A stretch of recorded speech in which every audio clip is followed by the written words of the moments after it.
Bien, la película del fondo. Con nosotros el doctor Héctor Paglia, economista, consultor en mercados y finanzas. Con él vamos a dialogar. Héctor, ¿cómo te va? ¿Qué tal? Buenas noches, Ricardo. ¿Cómo andamos? ¿Cómo andamos? La película del fondo. La película, una saga más que una película. Es distintos capítulos, distintas entregas de un mismo problema. Y estamos en un callejón bastante estrecho, como dijo Alfredo, de difícil y todavía incierta solución, donde se ha llegado a un acuerdo técnico, que luego será elevado al BOAR del fondo para su aprobación. Muy rara vez el BOAR rechaza lo que el staff técnico aprueba, así que hay que entender que esto que todos lo titulan un acuerdo, yo estoy convencido que este es el final de un waiver o un perdón a la Argentina, claro, porque el mismo fondo lo está diciendo. Señores, no cumplieron, antes venían incumpliendo, pero nos provocaban voluntad de aprobación porque hacían algunos artilugios que nos conformaban, ponían la renta de capital para disfrazar el déficit, creaban el dólar soja para reforzar reservas. Había una serie de condicionantes que, aplicados, le daba voluntad a los técnicos del fondo a aprobarlo. Pero ya ahora todo eso desapareció. Entonces lo que hay que preguntarse es, este waiver, ¿qué condiciones pone, no a este gobierno, sino al próximo gobierno? ¿Cómo se va a desarrollar a futuro y cómo se va a comportar el fondo de aquí a fin de año?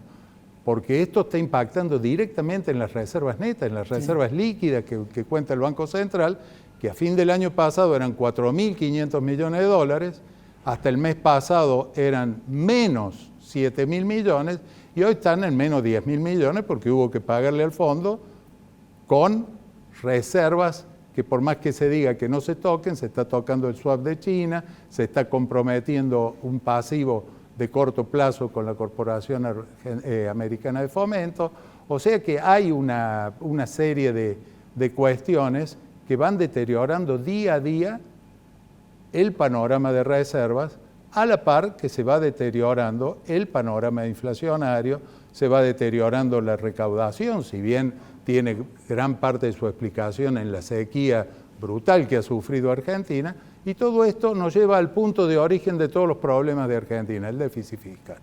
El deterioro de las reservas incluyen también la utilización de los dólares de encaje. Bueno, ¿cómo funciona esto? Hay un concepto que son las reservas brutas. Sí. Reservas brutas que se han ido deteriorando, que han ido bajando desde los casi 40.000 millones a 20 y pico de mil millones de dólares. Pero en esas reservas brutas hay que detraer lo que tú señalas, los encajes, o sea, los depósitos de los privados en moneda extranjera, el swap de China, algunas cuestiones de crediticias con organismos multilaterales, lo cual da reservas netas. Ese es el número negativo.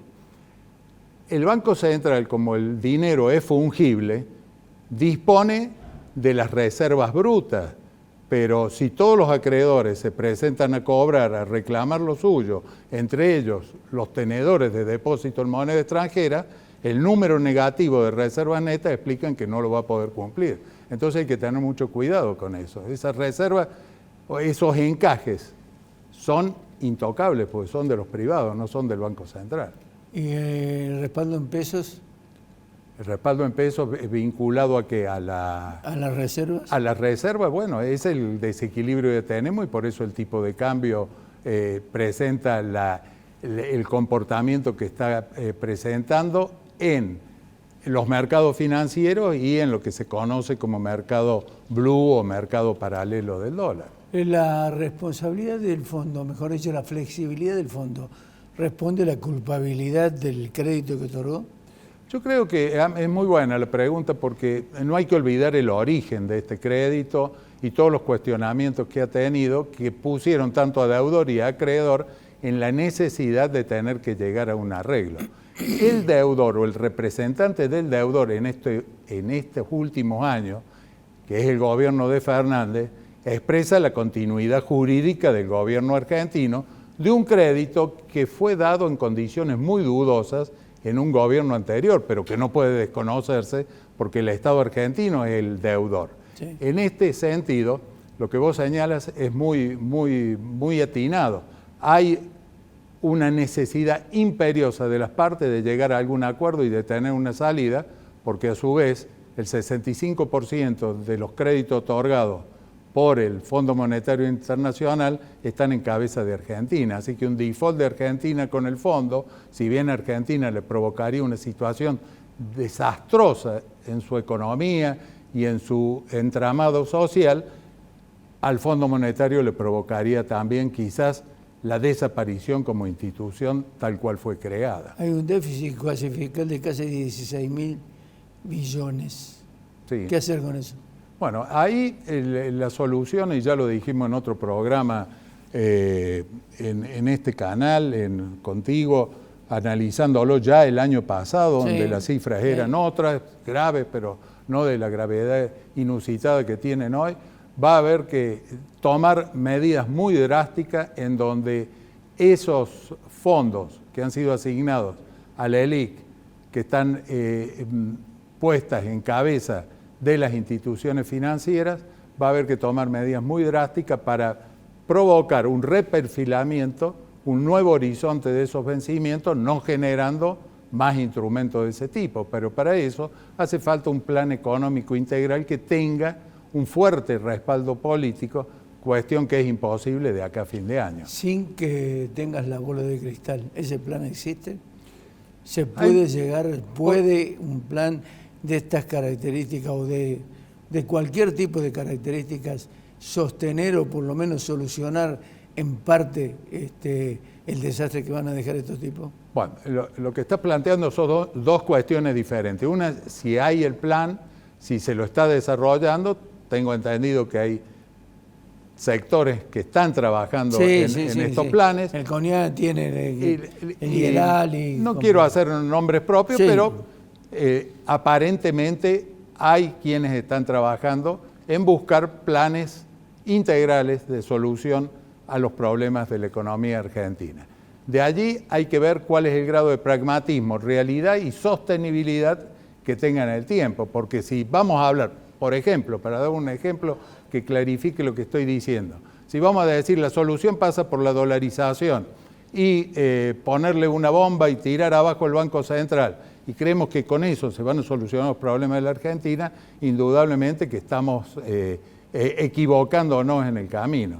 Ahora, la voluntad política de instrumentar un plan económico, porque la política es la que da respaldo a cualquier tipo de plan económico, social, energético, del que podamos buscar, necesita ese respaldo político. Si ese respaldo político y esos consensos se logran, y es el camino que hay que empezar a recorrer. Si no, estaríamos resignándonos a que ya este país ha caído, que ya es un estado fallido y que no tiene solución. ¿Tu visión futura? Mi visión futura es de tiempos muy difíciles, de un tránsito de acá a fin de año, de mucha volatilidad, de mucha incertidumbre, de mucha inquietud, con deterioros en los sectores de ingresos fijos crecientes por una inflación que no va a ceder, ni que tampoco estén las herramientas para hacerla ceder, y después la esperanza de que se encarrile una nueva gestión en la cual puedan ponerse, cualquiera sea el color político, de acuerdo en 3 o 4 políticas de Estado. Hace un tiempo, si recuerda, pedíamos 10. Ahora no, 3 o 4 políticas de Estado con una verdadera reforma tributaria, con un plan de inserción de Argentina en el mundo y gobernando, repito una vez más, y lo estoy diciendo hasta el cansancio, gobernando con inversión productiva.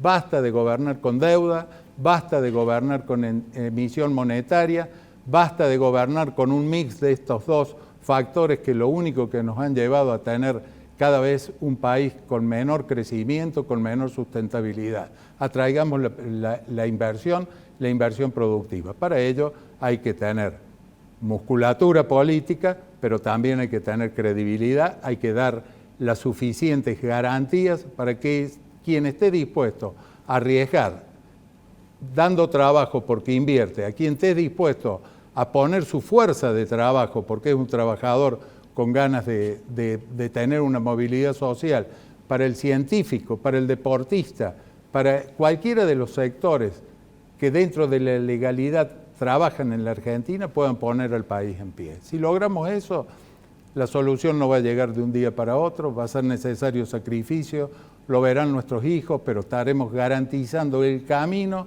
de salida a un país que merezca ser vivido. Héctor, muchas gracias. Al contrario, gracias a ti.